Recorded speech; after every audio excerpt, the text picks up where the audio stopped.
Todavía guardo el mandil blanco del restaurante, doblado en el cajón de abajo, junto a mis rebozos viejos. Tiene manchas de café, de grasa y una rayita de salsa roja que nunca quiso salir. Por más que le tallé con jabón Zout, cada vez que abro ese cajón y lo veo, me regresa el olor a pan dulce caro, a café de olla gourmet y a vergüenza tragada en silencio. Ese mismo mandil fue el que traía puesto el día que mi propio hijo permitió que me corrieran como si yo fuera basura, delante de clientes, empleados y de uno de mis nietos, y también fue el que salió en los videos que luego se hicieron virales. Cuando todo México supo quién era en realidad esa viejita a la que habían llamado ratera, ¿quién iba a decir que un trapo manchado terminaría siendo testigo de la peor humillación y de la justicia que vino después? Me llamo Carmen Rodríguez, pero en mi colonia de Iztapalapa todos me conocen como Doña Carmen. Tengo 68 años.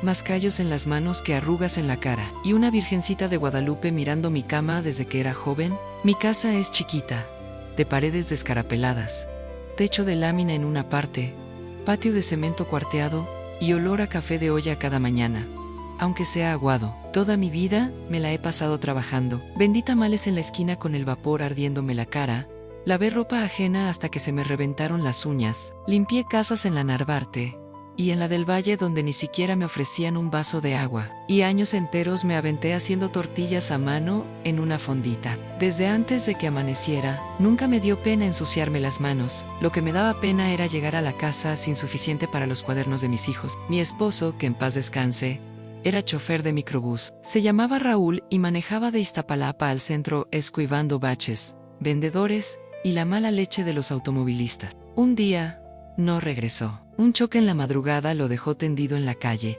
y con eso se me fue el compañero, pero me quedaron 3 chamacos que llenar de frijoles y de escuela. Me tocó hacerla de mamá y de papá. Con tal de que ellos estudiaran, yo me saltaba comidas, me llenaba con café de olla y un pedacito de pan duro, pero en la mesa nunca faltó un plato de arroz o de sopa para ellos. En las noches, cuando todos dormían, me sentaba en la cama, con los pies hinchados, y le pedí a la Virgencita que mis hijos fueran alguien en la vida, aunque yo siguiera en el tianguis. El mayo ere, Javier, siempre fue el más ambicioso. Desde chamaco decía que un día iba a usar corbata, y que no pensaba vivir toda la vida entre charcos y láminas. Yo lo escuchaba, y se me inflaba el pecho de orgullo, porque pensaba que quería sacarnos a todos de la pobreza, no solo a él mismo. Con muchos sacrificios, Javier estudió administración. Mientras yo vendía tamales en las mañanas y limpiaba casas por las tardes, él se desvelaba con sus libros y sus trabajos. Cuando por fin entró a trabajar en una cadena de restaurantes de esos fifís, donde el café cuesta lo que yo gasto en la despensa, sentí que por fin algo bueno estaba saliendo de tanto esfuerzo. Poco a poco fue subiendo de puesto, hasta que lo hicieron gerente de una sucursal en Polanco. Desde entonces, casi nunca tenía tiempo de venir a verme, que porque las juntas, que porque los cierres, que porque el tráfico. Cuando si venía a la colonia, lo veía ponerse tieso, acomodarse la camisa, mirar alrededor como si le diera miedo que alguien de su oficina lo viera entrar a esa casa con paredes descarapeladas. Una vez lo escuché decirle a un amigo por teléfono que él ya no era de aquí, que ahora se movía en otro ambiente. Esa frase se me clavó como espinita, pero me la tragué, porque las madres nos tragamos cosas que nadie se imagina. ¿Quién iba a pensar que un día esa misma espina se iba a convertir en cuchillo directo al corazón? Los años pasaron, y mi cuerpo empezó a cobrarme la factura. Las rodillas ya no aguantaban igual, la espalda tronaba cuando me agachaba, y los trabajos de limpieza empezaron a escasear, porque las señoras prefieren muchachas jóvenes que puedan correr de un lado a otro. Un día, sentada en la mesa con un plato de frijoles y tortilla calentada en el comal, me entró el valor de madre desesperada. La próxima vez que Javier vino a verme, le preparé mole, su favorito, con arroz y tortillas recién salidas del comal. Lo vi comer en silencio, mirando de reojo el reloj del celular, como si el tiempo conmigo le costara dinero. Cuando terminó, respiré hondo y le solté, aunque si no sabía de algún trabajo para mí. Algo sencillito, que yo todavía podía moverme, que no estaba inválida. Él se quedó callado un rato, moviendo el tenedor sobre el plato. Me dijo que tal vez podía conseguirme algo en el restaurante, en limpieza o ayudando en cocina, pero que había un detalle en que mejor no dijéramos que yo era su mamá, que la gente es bien chismosa, que iban a decir que me estaba dando trato especial, que era por palancas. Me dolió.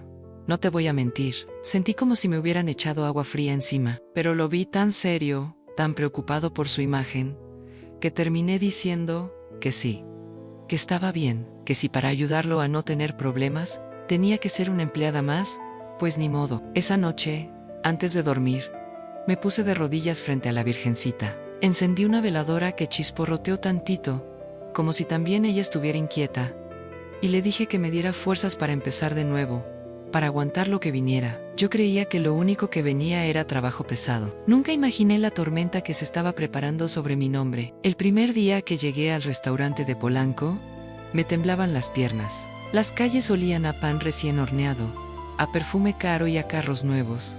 Nada que ver con el olor a fretanga y a tacos de la esquina de mi colonia. Entré, y lo primero que vi fueron las vitrinas llenas de panecitos chiquitos, todos bien acomodados, y mesas que brillaban como si nunca nadie se hubiera sentado ahí. Un muchacho joven, Mauricio, se me quedó viendo de arriba abajo. Traía camisa planchadita, peinado con gel y una cara de yo mando aquí que se notaba a metros. Me preguntó si yo era Carmen, la nueva de limpieza, y sin sonreír me dijo dónde estaban los trapos, los químicos, los baños que tenía que dejar impecables, porque esto no es fondita. Yo asentí, apretando el mandil limpio que traía en la bolsa de tela. Saqué el mandil, me lo até a la cintura, y sentí esa mezcla rara de orgullo y miedo, como cuando uno entra a la escuela por primera vez. Mientras trapeaba el piso, el olor a café caro se me metía por la nariz, pero yo solo pensaba en no resbalarme y caer en ridículo. Ese día vi a Javier de lejos, hablando con unos señores de traje. Me dieron ganas de gritarle mijo y abrazarlo,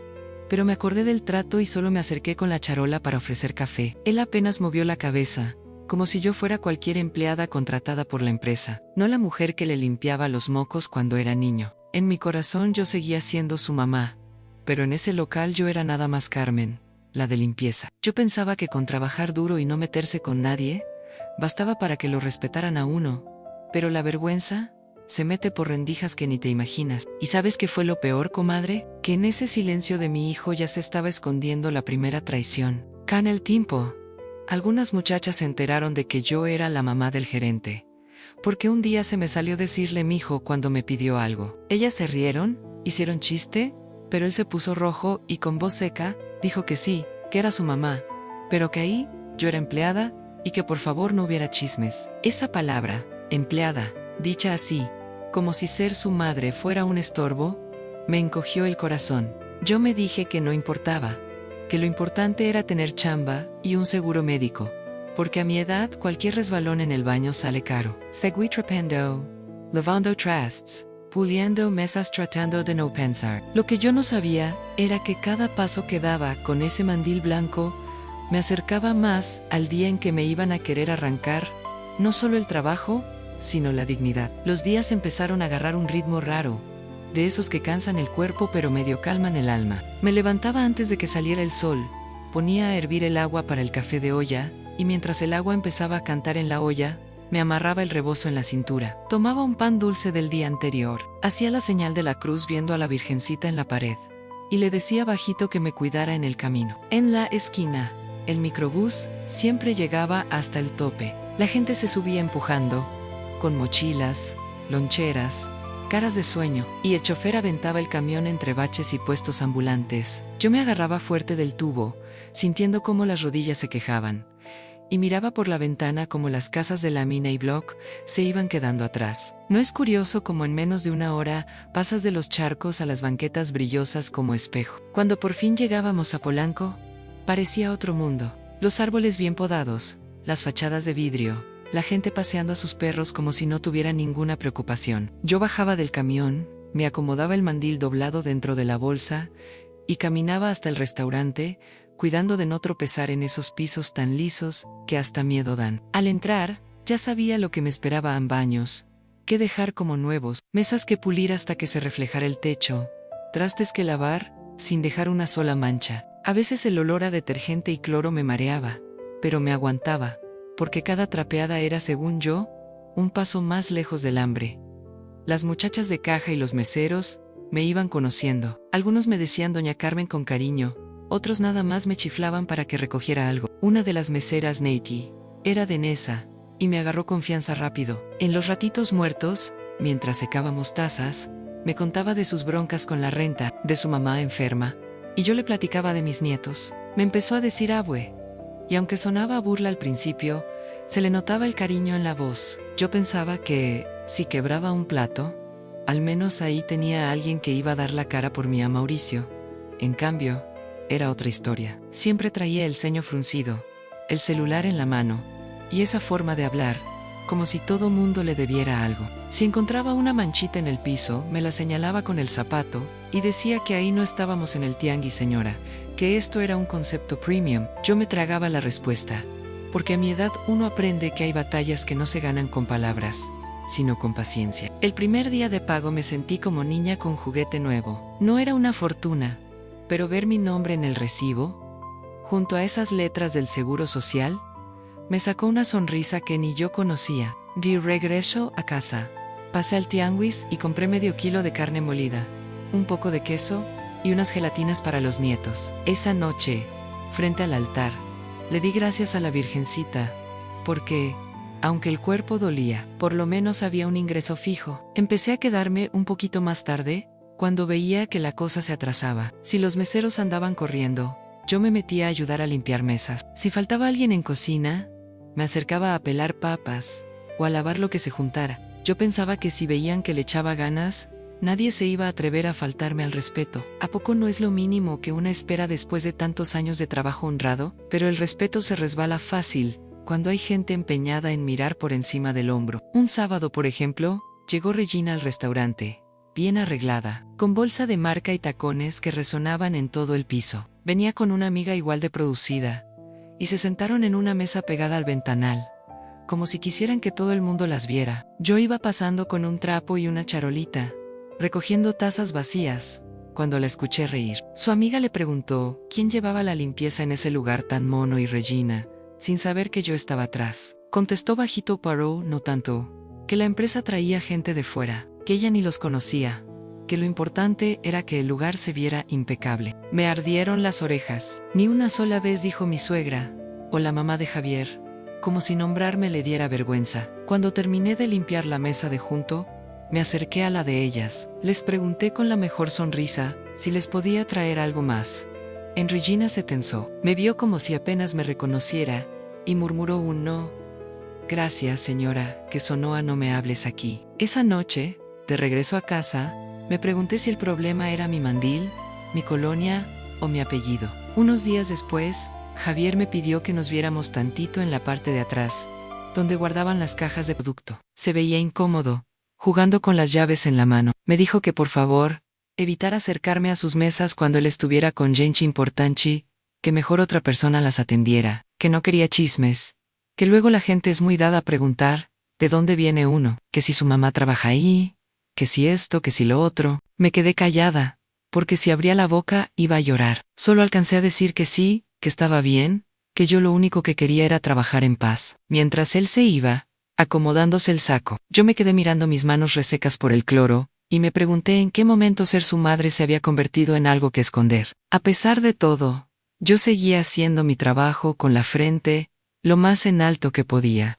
Cada mañana, antes de salir, tocaba la estampita de la Virgencita pegada junto a la puerta, y le pedía que me cuidara de los envidiosos, porque en cualquier lado salen, hasta debajo de las piedras. Y en ese restaurante, la envidia tenía rostro, peinado con gel y camisa planchada. A Mauricio no le gustaba que los clientes me sonrieran. Una vez, una señora mayor me dejó una propina aparte para la señora de la limpieza, que se ve que trabaja mucho. Cuando Mauricio se enteró, se molestó. Dijo que las propinas se manejaban en caja, que nada de tratos especiales, que todos éramos parte del equipo. Pero en su mirada yo sentí otra cosa, como si le molestara que alguien notara más mi esfuerzo que el suyo. Con el tiempo, empezaron a hablar de una auditoría interna, de esas revisiones que hace el corporativo para ver si todo está en orden. Se rumoraba que venía gente de oficinas centrales, que iban a revisar inventarios, cajones, cámaras, todo. Javier andaba más tenso que de costumbre, se encerraba con Mauricio en la oficina y salía con la vena del cuello bien marcada. Yo pasaba por ahí con mi cubeta y alcanzaba a oír palabras sueltas: metos, fautanchis, confianzao. Un día, en plena hora floja, Javier reunió al personal. Dijo que por la auditoría iban a ser más estrictos con los manejos de efectivo, que las propinas en efectivo se tendrían que registrar, que no quería ver sobres ni guardaditos en lockers. Mientras hablaba yo veía cómo Mauricio asentía con cara de soldado fiel, pero en sus ojos había un brillo raro, como de quien ya está planeando algo. Esa tarde, Nate me contó en la cocina que andaban diciendo que había pequeños faltantes desde hacía meses. Que si la Shaya, que si el inventario, que si no cuadraban las cifras. Yo, que a lo mucho me llevaba un bolillo duro cuando se iba a la basura, me persigné y dije que ni Dios lo quiera, que a un inocente le fueran a cargar culpas ajenas. ¿A poco la vida no ha demostrado 1000 veces que la cuerda se revienta del lado del más débil? En los vestidores del personal, pusieron un letrero nuevo en revisión aleatoria de lockers, sin previo aviso. Cada quien tenía su espacio para guardar sus cosas, y a mí me dieron uno en la esquina, abajo, donde tenía que agacharme bien para abrirlo. Yo solo guardaba ahí mi bolsa de tela, mi mandil cuando lo lavaba en la noche, y a veces, una torta envuelta en servilleta para mediodía. Una noche, cuando ya casi cerrábamos, regresé por error a los vestidores, porque había olvidado mi rebozo. La puerta estaba entreabierta, y desde afuera vi a Mauricio inclinado frente a los lockers, con un sobre blanco en la mano. Antes de que pudiera decir algo, escuché que alguien lo llamaba del salón, y él, nervioso, metió el sobre en uno de los compartimentos, y salió apresurado, sin darse cuenta de que yo lo había visto. Me quedé parada en la sombra, con el corazón latiéndome fuerte. No alcancé a ver en qué locker lo había metido, pero la imagen del sobre cayendo en la oscuridad se me quedó grabada en la mente. No dije nada, solo tomé mi rebozo, apagué la luz, y me fui a casa con una inquietud rara en el pecho, como cuando huele a lluvia, pero el cielo todavía se ve claro. Al día siguiente, desde temprano, el ambiente en el restaurante se sentía distinto. Javier llegó más serio que nunca. El corporativo iba a presentarse, y todos andaban con cara de examen. Yo amarré mi mandil, me persigné en silencio, y pensé que, si mantenía la cabeza baja, y el trapeador en movimiento, el día iba a pasar como cualquier otro. Lo que nunca imaginé fue que, antes de que cerráramos, esos mismos lockers se iban a convertir en el escenario de la peor acusación de mi vida. Los días siguientes a ese anuncio de auditoría, se sintieron como cuando el cielo se pone amarillo antes de la tormenta. Nada ha caído todavía, pero el aire se vuelve pesado, espeso, como si costara trabajo respirar. Yo seguía trapeando, tallando baños, levando tazas, pero en el estómago traía esa bolita de nervios que no me dejaba en paz. Mauricio empezó a volverse más meticuloso conmigo.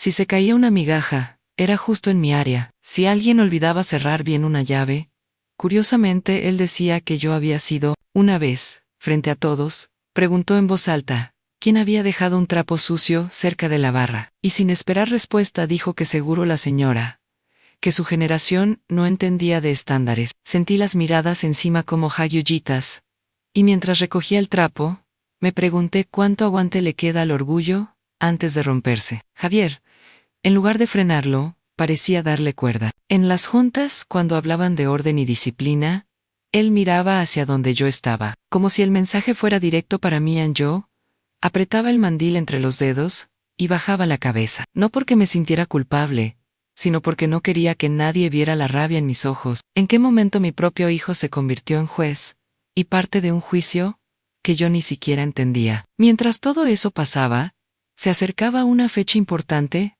el Día de las Madres. En el restaurante colgaron cartelitos con letras doradas, anunciando el desayuno especial para la reina de la casa. Había paquetes con pan dulce, chilaquiles, café refill y hasta una flor de regalo para cada mamá. Yo veía todo eso y pensaba en las veces que mis hijos me llevaron una rosa de plástico del tianguis, comprada con monedas, y aún así, me sentí la mujer más rica del mundo. Una tarde, al terminar turno, Javier me llamó a la oficina. Tenía cara de cansado, pero su cansancio siempre olía más a estrés que a trabajo físico. Me explicó que el 10 de mayo iba a estar fuertísimo, que el local estaría llenísimo desde temprano, que necesitaban a todo el personal al 100. Me preguntó si podía quedarme doble turno, que iban a pagar horas extras, que me convenía. Yo en el fondo soñaba con que alguno de mis hijos me invitara, aunque fuera un café de olla en una fondita. Que dijeran, hoy no trabajes, mamá, tú descansa. Pero vi a Javier tan metido en su papel de gerente, tan preocupado por las ventas, que tragué saliva, y dije que sí. que contara conmigo. Pensé que, si no celebraba con mis hijos, al menos iba a servir desayunos a otras mamás, y de rebote agarraría un poquito de cariño ajeno. Dígame usted, ¿cuántas madres no terminamos celebrando el Día de las Madres trabajando para que otros festejen? Esa misma noche, ya en casa, me llamó Lupita, mi hija menor, desde Catepec. Me dijo que estaba viendo si podía darse una vuelta el domingo siguiente con los niños, aunque fuera en la tarde, después de mi turno. Su voz sonaba sincera, cansada pero cariñosa, y eso me aflojó un poco el nudo de la garganta. Por lo menos alguien se acordaba de que yo no solo era la de limpieza, sino también madre. Los días previos al 10 de mayo, el movimiento en el restaurante se intensificó. Llegaban más productos, más pan, más flores para adornar las mesas. Mauricio supervisaba todo como si el lugar fuera suyo, revisando listas, contando callaos, mirando de reojo a todo el personal. Cada vez que yo pasaba cerca, sentía su mirada clavada en mi espalda, y la imagen de aquel sobre blanco en los lockers me volvía como un mal presentimiento. Una mañana, antes de abrir, entré a los vestidores para dejar mi bolsa. Vi a Mauricio otra vez cerca de los lockers, con la puerta entreabierta. Cuando me escuchó, dio un brinquito nervioso y dijo que nada, que solo estaba revisando que todos tuviéramos bien nuestras cosas, porque luego la gente perdía efectivo y se armaban chismes. Su sonrisa no me llegó a los ojos.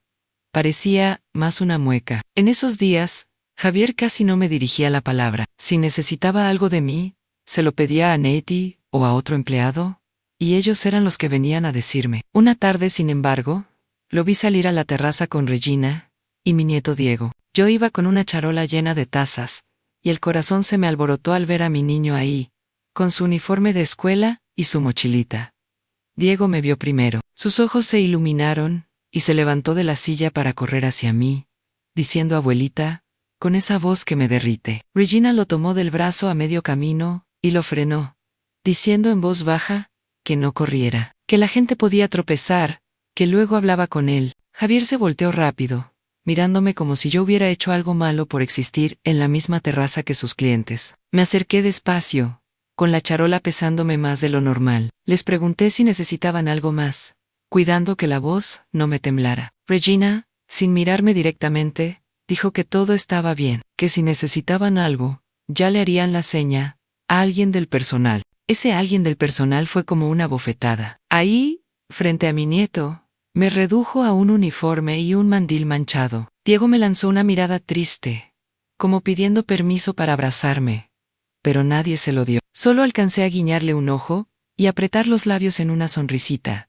mientras por dentro se me rompía algo. Esa noche, al llegar a casa, me arrodillé frente a la Virgencita y le pregunté si en serio era tan vergonzoso tener una madre que limpia pisos en silencio. Solo el chisporroteo de la veladora contestó, como si también a ella le doliera. El 10 de mayo amaneció con el cielo despejado y un aire fresquecito que entraba por la ventana de mi cuarto. Preparé mi café de olla, calenté unas tortillas del día anterior y me comí un huevito con frijoles. Mientras desayunaba, miré la estampita de la Virgencita y le dije que, aunque no hubiera flores ni serenata, le daba gracias por tener vida y piernas para ir a trabajar. No sabía que ese mismo día iba a desear que la tierra me tragara antes de volver a poner un pie en ese restaurante. Llegué más temprano que de costumbre. Las mesas ya estaban adornadas con florecitas, los cartelitos del desayuno para mamá colgaban por todos lados, y en la bocina sonaban baladas viejitas que hablaban de amor de madre. El olor a pan recién horneado era tan fuerte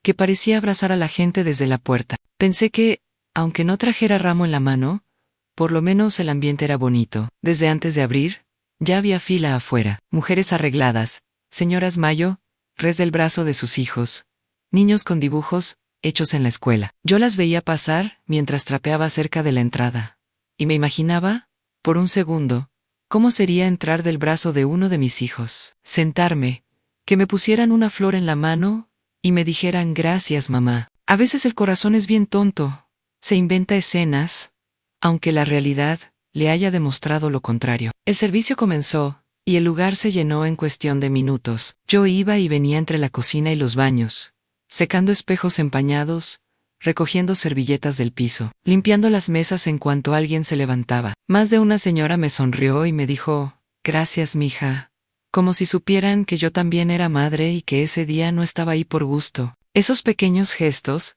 eran como aspirinas chiquitas contra un dolor de cabeza gigante. En medio del rush, vi entrar a 2 personas que no conocía, a un hombre y una mujer con gafetes del corporativo colgando del cuello. Traían carpetas, tabletas y cara de pocos amigos. Javier salió a recibirlos, se dieron la mano y luego se encerraron en la oficina con Mauricio. Desde la cocina, mientras tallaba una olla, alcancé a ver cómo Mauricio gesticulaba con nerviosismo, señalando hacia el área de personal. Pasó casi 1 hora antes de que regresaran al salón. El ambiente estaba tan lleno de ruido, platos, risas y música, que casi no se notó cuando Javier se paró junto a la barra con el rostro pálido. Llamó a Mauricio y a la gente del corporativo para que se acercaran a la entrada de empleados. Luego, con voz tensa, pidió que todo el personal se reuniera en la parte de atrás. Un momento nada más. Yo me limpié las manos en el mandil, miré las mesas llenas de mamás felices, y sentí un escalofrío que no tenía nada que ver con el aire acondicionado. Nos formaron en el pasillo que llevaba a los vestidores, como si fuéramos alumnos llamados por el director. La mujer del corporativo explicó que por protocolo iban a hacer revisiones aleatorias de lockers y pertenencias, que era algo normal, que no nos preocupáramos si no teníamos nada que esconder. Al escuchar la palabra lockers, el corazón se me subió a la garganta, y la imagen del sobre blanco volvió a mí como trueno. Y entonces, entre todo ese murmullo, escuché claramente mi nombre, en boca de Mauricio, pronunciado como si estuviera señalando a la primera sospechosa de la fila. Cuando escuché mi nombre en la boca de Mauricio, sentí como si el piso se abriera debajo de mí. Dijo que por transparencia sería bueno empezar la revisión con los lockers de personal de limpieza y cocina, y mencionó el mío como el primero. La mujer del corporativo asintió, tomando notas en su tableta, y Javier solo apretó la mandíbula, sin mirarme ni un segundo. En ese pasillo estrecho, con olor a cloro y a miedo, supe que algo muy malo venía directo hacia mí. Entramos a los vestidores casi en fila india. Los demás empleados murmuraban entre ellos, algunos con curiosidad, otros con fastidio. Yo me quedé parada junto a mi locker, el de la esquina de abajo, con las manos temblando sobre el mandil. ¿Por qué sentía culpa si jamás me había llevado ni un peso que no fuera mío? La mujer del corporativo explicó otra vez el protocolo, como si con palabras bonitas pudiera suavizar el golpe. Dijo que iban a abrir algunos lockers al azar y revisar bolsas, mochilas, todo, que no nos ofendiéramos. Mauricio, con una sonrisita helada, sugirió que empezaran por el de la señora Carmen, para que todos vean que aquí no hay preferencias. Sentí 30 pares de ojos clavados en mi espalda, como agujas.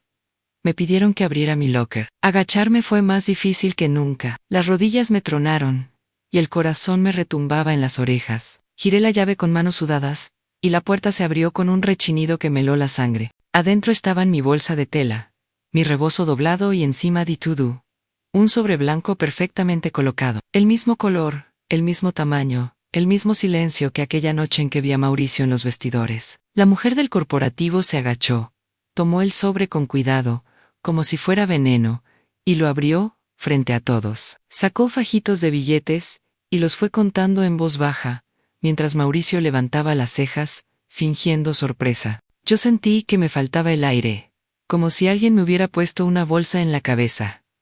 Mauricio habló primero. Comentó que eso era muy grave, que justo cuando había faltantes en caja, aparecen sobres con efectivo en lockers de personal. Alguien soltó un híjole bajito, otro murmuró que siempre se había sabido, que la cuerda revienta del lado más delgado. Yo levanté la vista buscando a Javier, queriendo encontrar en su cara al hijo que yo crié, no al gerente del uniforme planchado. Por fin se acercó, con los labios apretados. Me preguntó, delante de todos, si reconocía ese sobre, si podía explicar por qué había tanto efectivo en mi locker. Su tono no era de hijo preocupado, era de jefe cansado, que por fin encuentra el problema de su sucursal. ¿Cómo se explica una inocencia que nadie está dispuesto a creer? Yo tartamudeé que no era mío, que jamás en la vida me había robado nada, que alguien lo había puesto ahí. La mujer del corporativo me miró con paciencia fingida, como quien escucha una excusa de niño. Dijo que era mejor que dijera la verdad, que si confesaba podían tratar de ayudarme, pero que negar lo evidente solo empeoraba las cosas. Sentí la cara ardiéndome de pura vergüenza. En ese momento, Nate dio un paso al frente. Dijo que nunca me había visto agarrar nada, que yo siempre andaba contando las propinas que le daban directo en la mesa para entregarlas a caja, que no le parecía justo. Mauricio la cortó de golpe, recordándole que ese no era el tema, que lo que se veía era lo que contaba. La mirada de Javier la fulminó, como advirtiéndole que se callara si no quería problema. Nos llevaron de regreso al pasillo que daba al salón, todavía con él sobreabierto en la mano de la mujer del corporativo. Yo caminaba detrás como delincuente escoltada, con el mandil manchado y las piernas temblando. Cuando cruzamos hacia el área de mesas, el murmullo de la gente desayunando se mezcló con la música de fondo y con mi propia respiración entrecortada. Lo que debía ser un festejo para las madres se convirtió, para mí, en un calvario a plena luz del día. La mujer del corporativo pidió que nos detuviéramos cerca de la barra. Ahí,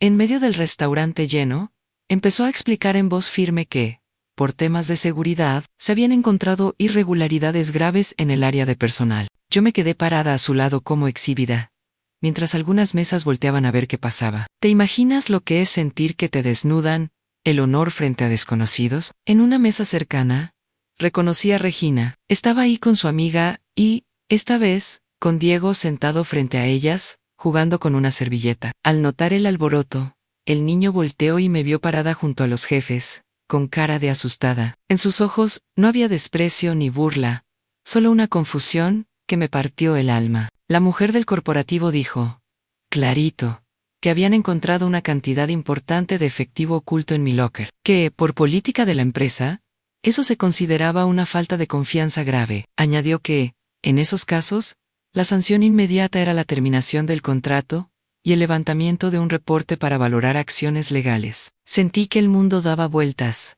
y tuve que agarrarme a la barra para no caerme. Alguien, en una mesa, sacó el celular y empezó a grabar. Luego otro. Y otro. Yo alcanzaba a ver las pantallas enfocándome. Escuchaba susurros que decían cosas como pobre señora, o seguro se llevaba de a poquito. Ni siquiera me estaban oyendo a mí. Estaban oyendo la versión de quien tenía el micrófono. Quise hablar. Decir que ese sobre no era mío.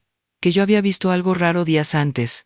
Que revisaran las cámaras. Abrí la boca, pero Mauricio se adelantó. Muy correcto, diciendo que ya habíamos hablado en privado. Que yo no había sabido explicar el dinero. Que lo lamentaba mucho.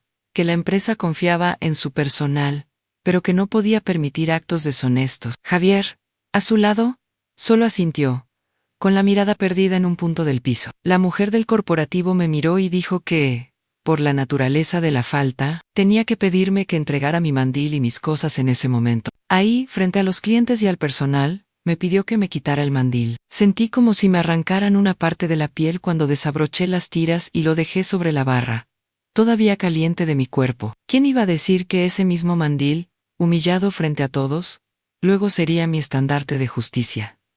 Diego se levantó de su silla, con la respiración agitada. Gritó: no es cierto, mi abuelita no roba.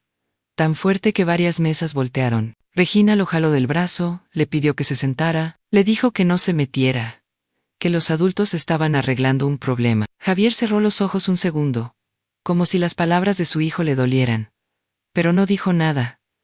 Yo ya no veía bien. Entre las lágrimas y las luces del local, todo se volvió borroso. Solo distinguía sombras, manos señalando, labios moviéndose en chismes silenciosos. Escuché a alguien decir que iban a llamar a seguridad, que tal vez también a la patrulla por protocolo. En ese instante, me invadió un miedo que nunca había sentido, ni siquiera cuando Raúl salió aquella madrugada y nunca volvió. Pensé en Miss Nightos, en mi hija Lupita, en los vecinos de la colonia, viendo llegar una patrulla por mi ame. Me imaginé en el Ministerio Público, vieja, temblorosa, sentada en una banca fría, con el nombre de ladrona ya pegado en la frente. ¿Era ese el final que la vida tenía para una mujer que solo supo trabajar y rezar? La mujer del corporativo, quizás notando que aquello se les estaba saliendo de control, dijo que por el momento no llamarían a la policía, que bastaba con el despido inmediato y un reporte interno, siempre y cuando yo firmara un documento aceptando mi responsabilidad. Mauricio me puso una hoja enfrente, con letras pequeñas, y un espacio para mi nombre. Javier se mantuvo a unos pasos, sin acercarse, como si le diera miedo tocar la misma mesa donde estaba esa hoja. Yo, no firm. Con la voz quebrada, dije que no iba a reconocer algo que no había hecho, que prefería irme sin un peso, pero con la frente lo más limpia posible. La mujer del corporativo suspiró. Dijo que eso complicaba las cosas, que entonces se verían obligados a dejar asentado que yo me negaba a colaborar. Esas alturas. Ya no entendía si me estaban castigando por el sobre o por no doblar la cabeza. Me escoltaron hasta los vestidores para que recogiera mis cosas. Mientras guardaba mi rebozo y mi bolsa en silencio, vi el mandil doblado sobre una silla, olvidado cuando me lo quitaron en la barra. Lo tomé con manos temblorosas y lo apreté contra el pecho, como si fuera escudo contra tanta vergüenza. Una parte de mí quería dejarlo ahí tirado, pero otra sabía que ese trapo iba a contar algún día lo que de verdad había pasado. Salí por la puerta de empleados, sin reloj checador, sin despedida, sin nada. Solo escuché, a lo lejos, la voz de Diego llamándome abuelita, y el murmullo de la gente que seguía comiendo como si nada. En la calle el sol me pegó de lleno en la cara, y sentí que me quemaba hasta las lágrimas. Lo que yo no sabía era que, mientras caminaba con el alma hecha pedazos, ya había celulares grabando y ojos extraños dispuestos a no tragar tan fácil la versión oficial. El camino de regreso a casa ese día se me hizo eterno. Cada paso desde Polanco hasta la parada del camión pesaba como si trajera piedras amarradas a los pies. En el microbús, la gente hablaba de sus cosas. Veía el celular, cabeceaba de sueño, sin imaginar que a unas cuadras de ahí acababan de arrancarle el honor a una vieja frente a cámaras. Yo abrazaba mi mandil contra el pecho, como si alguien pudiera arrebatármelo para borrar la única prueba de que yo había trabajado ahí. Cuando bajé en la colonia, el polvo y el ruido de los puestos me pegaron de golpe. Pasé frente al puesto de quesadillas de Doña Mari, y sentí su mirada curiosa, como preguntando por qué venía tan temprano. No tuve fuerzas para saludar, solo quería llegar a mi casa, cerrar la puerta y llorar donde nadie me viera. Apenas crucé la puerta, me fui directo al cuartito, donde tengo el altar de la Virgencita. Puse el mandil sobre la mesa, como si fuera un cuerpo y yo lo estuviera velando. Luego me dejé caer de rodillas, sin siquiera quitarme los zapatos, y lloré con un ruido que ni yo me conocía. Le pregunté a la Virgencita, ¿qué mal había hecho yo para merecer que me señalaran como ladrona? Ahí, justo el Día de las Madres. No sé cuánto tiempo pasó, solo sé que, cuando me limpié la cara, la luz que entraba por la ventana ya era anaranjada. Sonó el celular. Era Lupita. Me preguntó por qué Javier le había mandado un mensaje raro, diciendo que había un tema con mamá en el restaurante y que luego explicaba. Le conti, todo, con la voz entrecortada. Le dije del sobre de la Revision, de las cámaras de los clientes, de Diego gritando que su abuelita no robaba, del documento que me querían obligar a firmar, del mandil sobre la barra, de los celulares apuntándome, como si yo fuera actriz de una película de terror, del silencio de Javier, que dolía más que cualquier grito. Lupita se quedó callada unos segundos, y luego explotó. Dijo que cómo era posible, que por qué no revisaron las cámaras internas, que por qué Javier no detuvo todo, que cómo se atrevieron a humillarme así. Me prometió que al día siguiente se venía con los niños a verme, que no iba a dejar que eso se quedara así. En su voz había coraje, pero también algo que yo ya no tenía en ese momento, en fe en que la verdad podía salir a la luz. Esa noche, casi no dormí. Cada vez que cerraba los ojos veía el sobre blanco, la cara de Mauricio, el rostro duro de la mujer del corporativo. Me levanté varias veces a apagar y prender la veladora, como si con eso pudiera encender un poquito de esperanza dentro de mí. ¿Quién se iba a imaginar que, mientras yo me ahogaba en silencio, mi vergüenza ya estaba dando vueltas por todo el país en pantallas ajenas? A la mañana siguiente, Lupita llegó temprano, con los niños colgándose de su falda. Me abrazó fuerte, sin miedo a mis lágrimas, sin cuidar la ropa, sin pensar si alguien la veía. En sus ojos vi lo que siempre había querido ver, en los de Javier, el orgullo de ser hija de una mujer que se ha partido el lomo toda la vida. Mientras ella calentaba tortillas en el comal, el más grande de mis nietos me pasó su celular. «Abue, ¿ya estás en el Facebook?», me dijo bajito. En la pantalla, vi un video tomado desde una mesa del restaurante. Se veía a la mujer del corporativo hablando, a Mauricio con cara de santo indignado, a mí con el mandil arrugado y la mirada perdida. El título arriba decía algo así como «Abuelita ratera descubierta, robando en pleno restaurante el Día de las Madres». Los comentarios corrían uno tras otro, como río sucio. Algunos se burlaban, otros decían que por eso no hay que confiar en nadie, que hasta las viejitas roban. Pero entre tanta basura también había unas cuantas voces diciendo que no se veía el supuesto robo, que solo se veía la humillación. ¿Será que siempre hay, aunque sea un puñito de gente dispuesta a no tragar entero lo que les ponen en la pantalla? Lupita me quitó el celular de las manos antes de que me hiciera más daño. Dijo que no leyera nada, que la gente es bien cruel detrás de un aparato. Me prometió que iba a compartir lo que sí había pasado, que iba a contarle a todo el mundo que su madre no era ninguna ladrona. Yo la miré y sentí que, aunque me hubieran tirado al suelo, todavía me quedaban hijas que me levantaban. Al mediodía tocaron la puerta. Era Neri, la mesera del restaurante, con los ojos rojos de tanto llorar. Me abrazó en la entrada como si nos conociéramos de toda la vida, pidiéndome perdón por no haber hecho más, por no haberme defendido con más fuerza. Dijo que después de que me corrieron, la gente del corporativo se la pasó toda la tarde en la oficina, revisando cosas en la computadora y hablando de control de daños. Entre sorbo y sorbo de café de olla, Nate me contó algo que me encendió un hilito de esperanza. Un muchacho de cocina, que ese día pasó cerca de los vestidores, le había dicho que las cámaras internas se apuntaban a la zona de lockers, que él mismo había visto, de reojo, como días antes Mauricio andaba merodeando por ahí, cuando ya no había nadie, pero que nadie se atrevía a decir nada, porque a cualquier que abriera la boca, lo podían correr también. Lupita, que escuchaba con los brazos cruzados, sacó el celular. Dijo que si allá adentro todos estaban asustados, alguien de afuera tenía que hacer ruido. Empezó a grabar un video conmigo, en la sala, con la virgencita de fondo y el mandil doblado en mis manos. Me pidió que contara, con calma, lo que había pasado desde mi versión. Sin gritos ni insultos, solo la verdad. Al principio me temblaba la voz, pero mientras hablaba, sentí que algo dentro de mí se acomodaba. Conté cómo me contrataron, cómo me pidieron que no dijera que era mamá del gerente, cómo Mauricio se la traía contra mí. Hablé del sobre que vi aquella noche en los vestidores, de mi negativa a afirmar una mentira, del grito de Diego defendiendo a su abuela. Terminé diciendo que yo no quería dinero, que lo único que quería era limpiar mi nombre.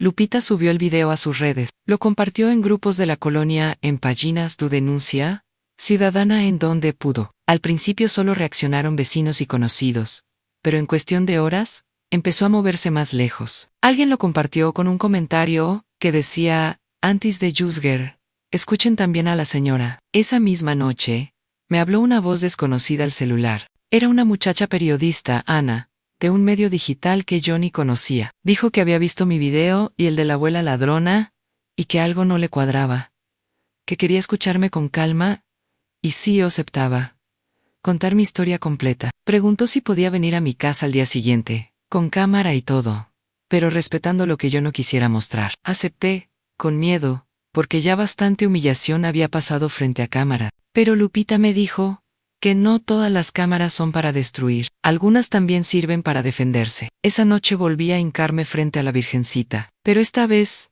no solo lloré, también le pedí valor para hablar sin miedo, para no dejar que otros contaran mi vida a su antojo. ¿Será que la fe también se demuestra cuando uno decide no quedarse callado? Al día siguiente, Ana llegó con un camarógrafo flaquísimo y una libreta llena de apuntes. No traía traje ni cara de televisión grande, sino jeans, tenis y una mirada limpia. Me escuchó por casi 2 horas antes de prender la cámara, haciendo preguntas que nadie me había hecho, como me sentí, qué pasó con mi familia, ¿qué esperaba yo de todo esto? En sus ojos vi algo que no había visto en los del corporativo, en interés por la verdad, no por cuidar una marca. Grabamos en la sala, en la cocina, frente al altar. Les enseñé el mandil, les conté de Javier, de Diego, de Nati, de Mauricio, de aquel sobre que apareció como por arte de magia en mi locker. Ana me pidió permiso para usar partes de los videos del restaurante, los que ya andaban en redes, para contrastar con mi testimonio. Dijo que ella no podía obligar a nadie a decir la verdad,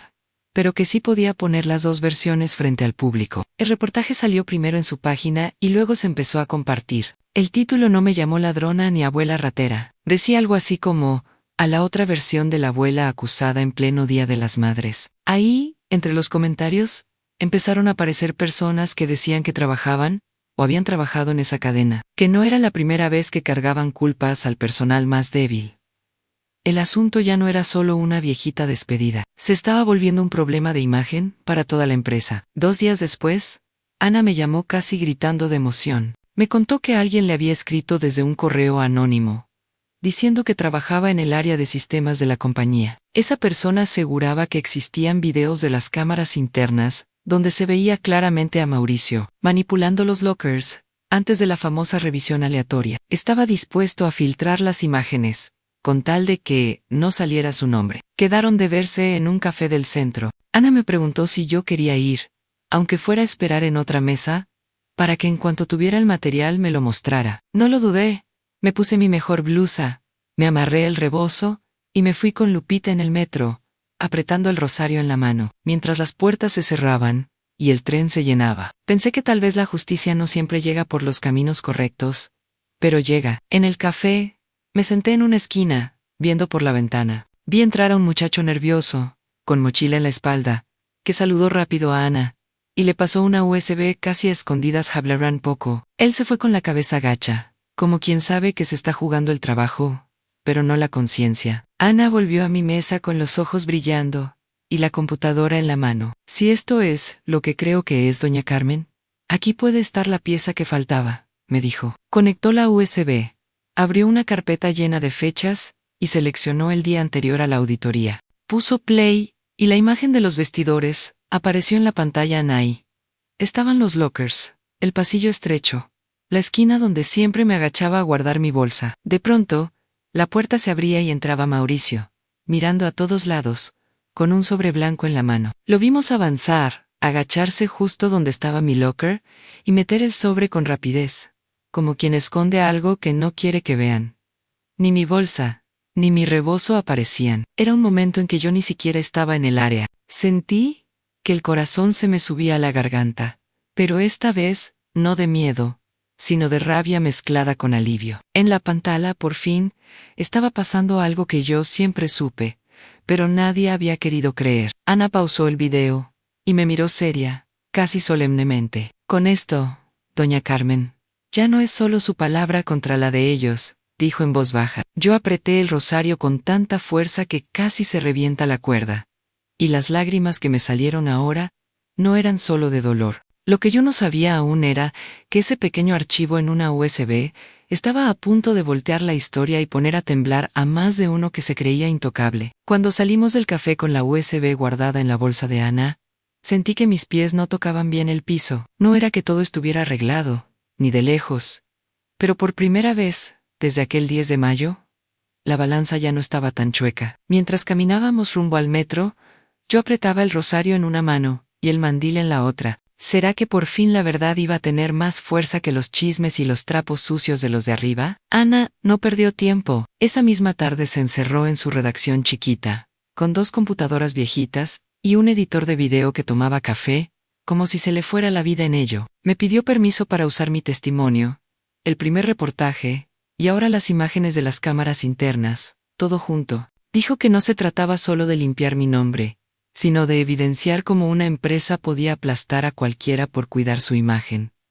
Yo regresé a casa hecha un manojo de nervios. Lupita preparó unas quesadillas de flor de calabaza, y trató de que comiera, pero el bocado se me atoraba. Nos sentamos frente a la televisión vieja, que casi nunca uso más que para ver la novela, y esperamos con el celular en la mesa, como si fuera una alarma. ¿Quién diría que una viejita de Iztapalapa terminaría pendiente de notificaciones en lugar de rezar el rosario a esa hora? El reportaje salió en la noche, primero en la página de Ana, y luego en todas partes. El título era más fuerte. Esta vez en video interno muestra posible montaje contra abuela acusada de robo en cafetería de lujo. En el video se veía clarito a Mauricio, entrando solo a los vestidores, mirando alrededor como ratero de película, y metiendo el sobre blanco en mi locker. Luego cortaban a la escena del Día de las Madres, con la mujer del corporativo anunciando mi falta grave frente a todos.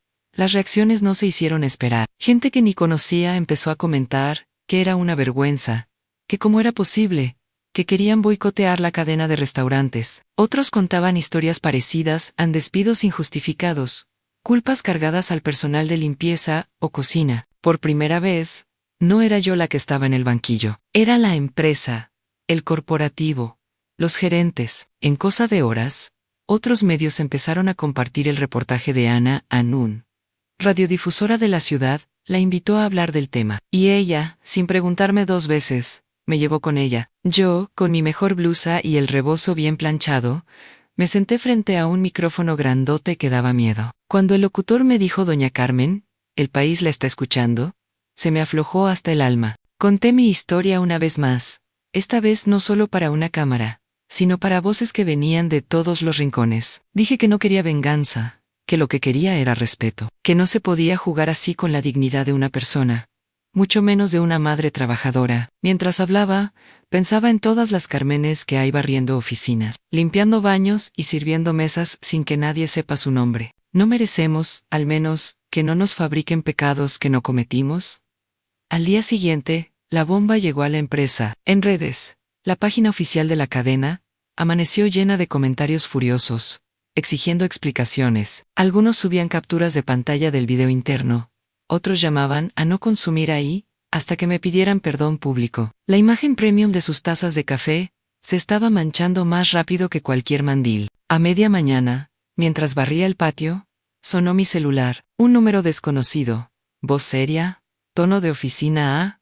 Era alguien de relaciones públicas del corporativo. Dijo que la empresa estaba muy preocupada por lo sucedido, que lamentaban la confusión, que querían sentarse a platicar conmigo de manera formal. Yo respiré hondo y contesté que no iba sola, que iría con mi hija y con la periodista que había destapado todo. Lupita casi saltó cuando le conté. Dijo que ya era hora de que se les cayera la máscara a esos hipócritas, que no íbamos a aceptar cualquier migaja. Ana se ofreció a acompañarme no solo como periodista, sino también con un abogado amigo suyo, el licenciado Herrera, especializado en derechos laborales. Ese apellido me sonó curioso, porque era igualito al de la señora del corporativo que me había leído la sentencia aquel 10 de mayo, pero este venía de mi lado. El día de la reunión, me vestí como para misa importante, falda oscura, blusa limpia, rebozo azul marino, zapatos lustrados. Antes de salir, me arrodillé frente a la Virgencita, y le dije que no me dejara temblar, que me prestara tantito de su dignidad,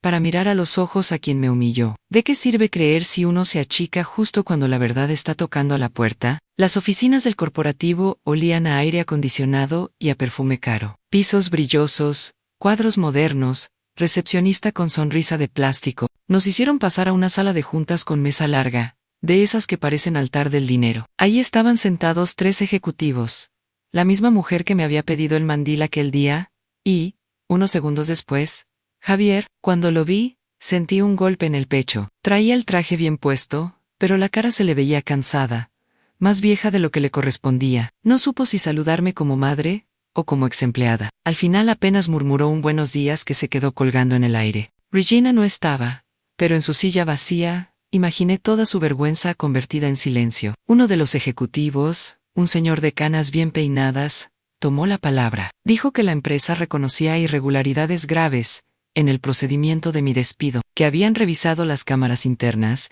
y que efectivamente, el sobre había sido colocado por Mauricio sin autorización. Agregó que ya habían tomado cartas en el asunto, que el tal Mauricio estaba despedido por pérdida de confianza, y que estaban valorando acciones legales en su contra, como si con lanzarlo a él por la borda bastara para limpiar sus propias manos. El licenciado Herrera, el que iba conmigo, carraspeó. Preguntó por qué, si sabían que existían esas cámaras. No las revisaron antes de exhibirme frente a clientes y de intentar que firmara un documento falso. La mujer del corporativo bajó la mirada, diciendo que confiaron en la palabra de su equipo local, que la presión del momento, que el Día de las Madres, que todo se les salió de control. Yo la miraba y me preguntaba si así sonaba la conciencia cuando intenta justificarse.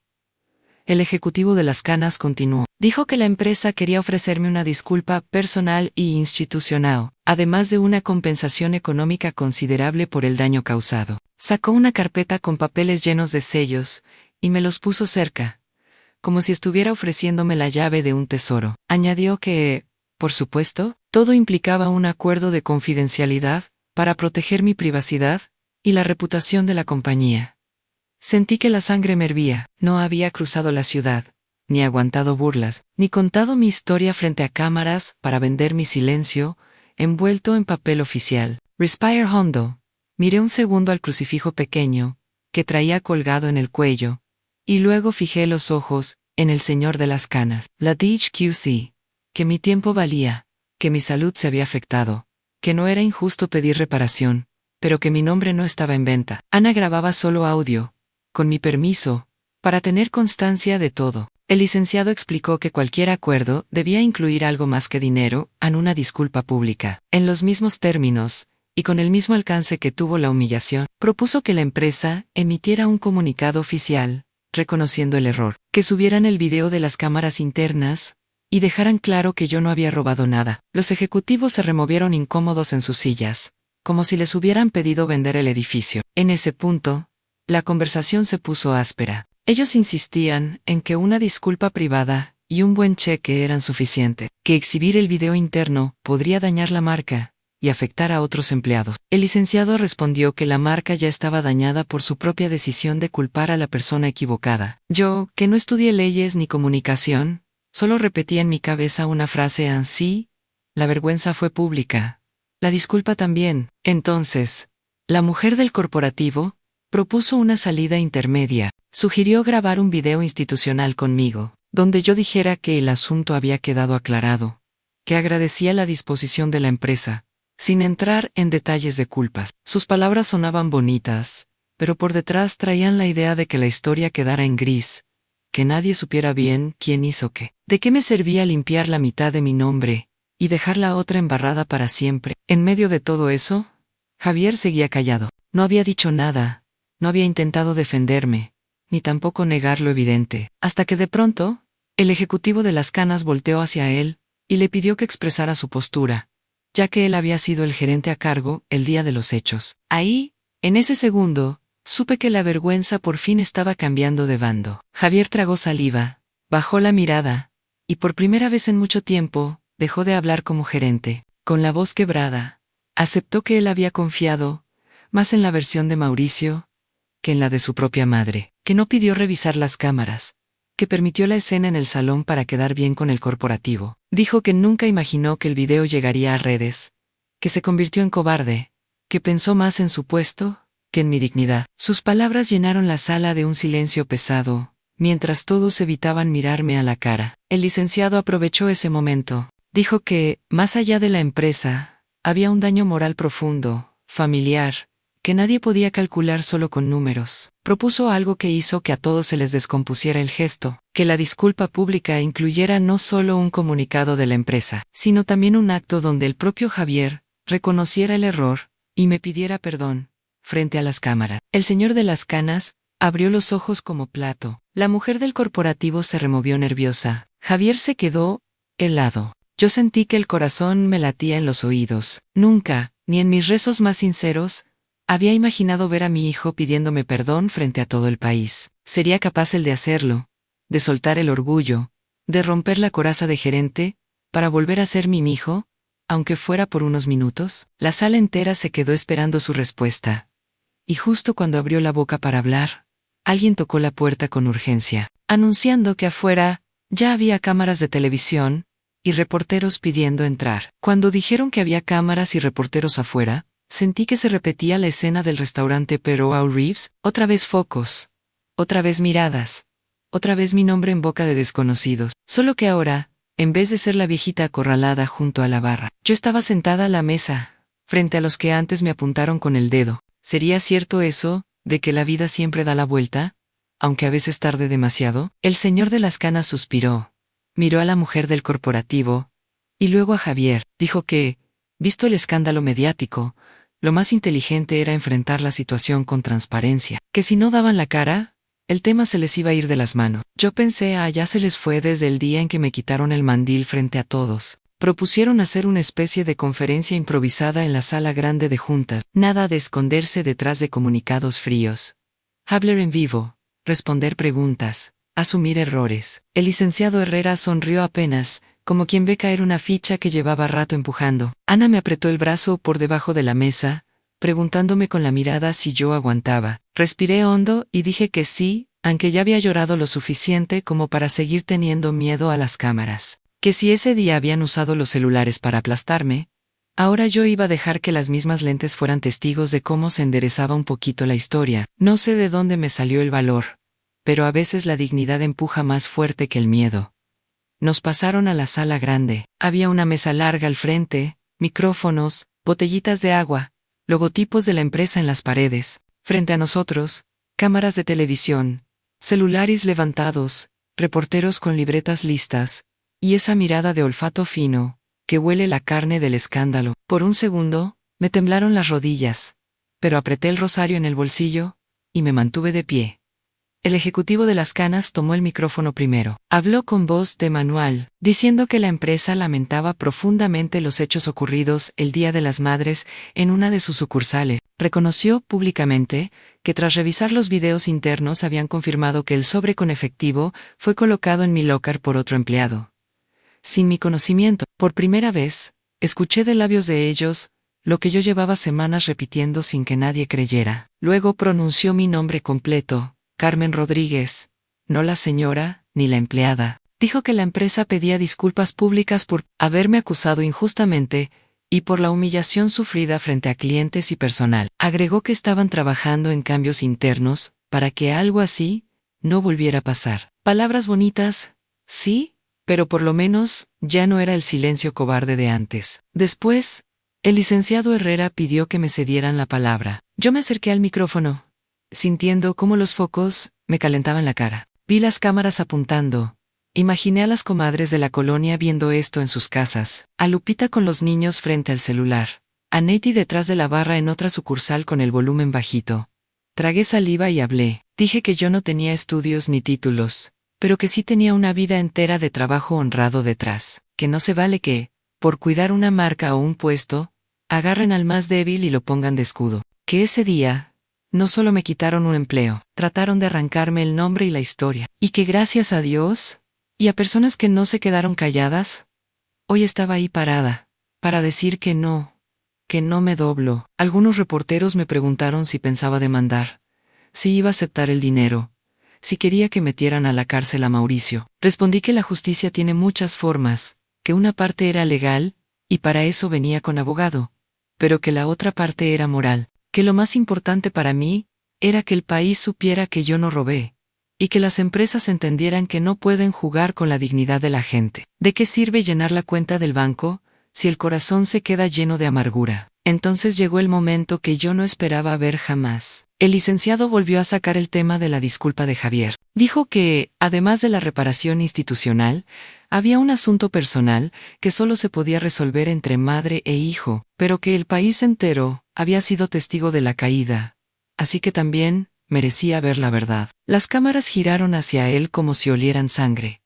Javier se levantó despacio. Yo lo vi caminar hasta el micrófono con los hombros caídos, nada que ver con el gerente seguro de aquel restaurante de Polanco. Tomó aire, me miró un segundo, y luego clavó la vista en la mesa.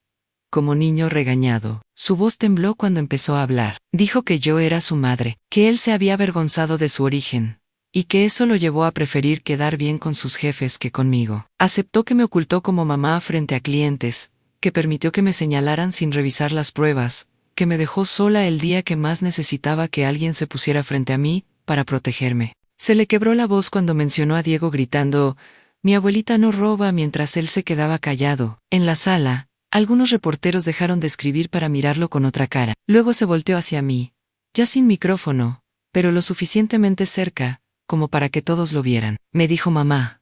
Así, clarito, sin señora, sin empleada, sin títulos de por medio. Me pidió perdón por haberme escondido, por haber dudado de mi palabra, por haber permitido que mi humillación se convirtiera en espectáculo. Dijo que entendía si yo no quería volver a verlo, pero que tenía que decirlo ahí, frente a todos, porque el daño también había sido público. Yo sentí que el corazón se me rompía en 1000 pedazos, y al mismo tiempo se me juntaba de nuevo. No era fácil, no bastaba un perdón para borrar todo, pero tampoco podía negar que esa confesión me aliviaba un pedazo del pecho. Lo abracé, sí, porque una madre puede estar herida, pero sigue siendo madre. Solo que esta vez, en lugar de taparle la cara al mundo, lo abracé sabiendo que todos estaban mirando la verdad, no una mentira. Cuando todo terminó, salimos un momento al pasillo. Las cámaras siguieron a los ejecutivos, los reporteros corrieron a mandar sus notas, y por un segundo nos quedamos casi solos. Javier me dijo que había presentado su renuncia,